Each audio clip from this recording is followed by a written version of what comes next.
Тез турак жай алуунун амалын көздөп, үйсүз, акчасыз калган кооператив курмандыктары көбөйдү. Элмира Козубекова турак жайга болгон муктаждыгын чечүү үчүн биринчи турак жай кооперативине 600 миңден ашуун каражат төккөн. 2 жылдан бери каражаттан же үйдөн дайын таппай, аягы милицияга кайрылган. Ага карата кылмыш иш ачылган менен акчаны өндүрүү дале кыйынга турууда. 2,5 миллионго деп келишим түзгөнбүз.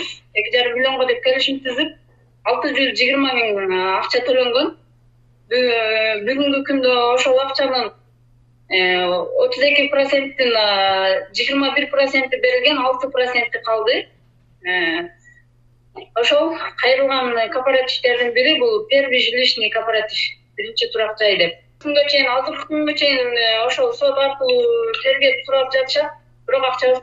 Зыян тарткандардын аягы тыйылбай жатып, кооперативдер эл ишенимине кирүү амалында диний аталыштагы ат коюп иш алып барууга өтүштү. Алсак Ислам каржы кооперативинин түптөлгөнүнө 1 жыл болгон. Мындай жол туткан каржы уюмуна эл ишенип ири каражаттарын салып ала албай калышкан. Мындан улам эл өкүлү динди жамынган диний аталыштагы кооперативдердин ишине тыюу салууну сунуштады. Анткени мына дин менен жабынып, ислам менен жабынып, мен жана айткан бир кооператив.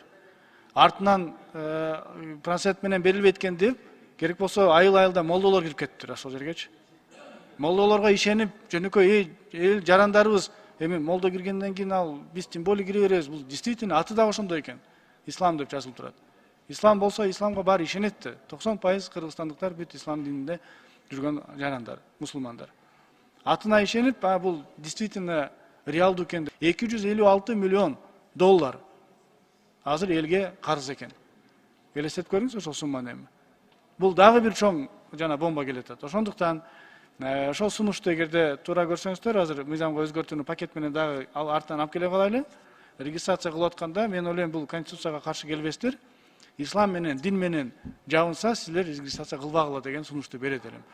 Ал арада кооперативдерди көзөмөлдөп турууга жол ачкан мыйзам долбоору парламентте каралды. Анда уюмдардын акчаны максаттуу колдонулуусу тескелип турат. Алардын ишин көзөмөлдөгөн орган аныкталып, кезекке коюу тартибин көзөмөлгө алат. Урматтуу Марлен Абдрахманович, 24-чү беренеге киргизилип аткан азыр 4 мамлекеттик органдын ортосунда турат. Бул Юстиция министрлиги, финансылык чалгындоо жана баалык кагаздар рыногун жөнгө салуу жана Улуттук банк. Азыр такталып атат.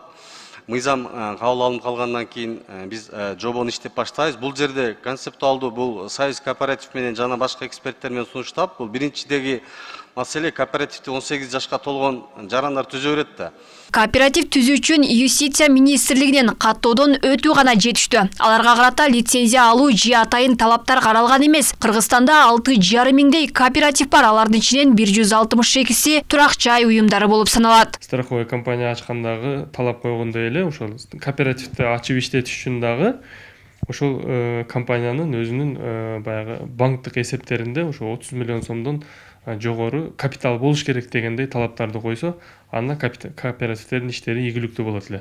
Тилекке каршы бүгүнкү күндө ошол кооперативдер ошол жарандардын акчасын гана иштетип айландыргандыгы үчүн бул жанагындай каржы пирамидасына айланып кетип атат дагы, барып булардын иши ушундай бир кыйынчылыктарга учурап калат да. Бүгүнкү күндө 12 кооперативге кылмыш иш козголгон. Аларга карата милицияга арыз менен кайрылгандардын саны 1000ге жеткен. Жеңил үй алуудан, жеңил акча табуудан олак болуп алыс болсоңуздар, ушул үй алам деген, үй берем, ушунча акча берсең тез аранын ичинде дегендерге алданбасаңыздар, сөзсүз түрдө юрист менен же болбосо мына ички иштер органдарынын кызматкерлери менен кеңешип, ал кандай корпоратив, анын түпкү максатын, ошол жердеги документтерин билген юристтер менен кеңешип, анан ошол ишке барсаңыздар деп айтат элек.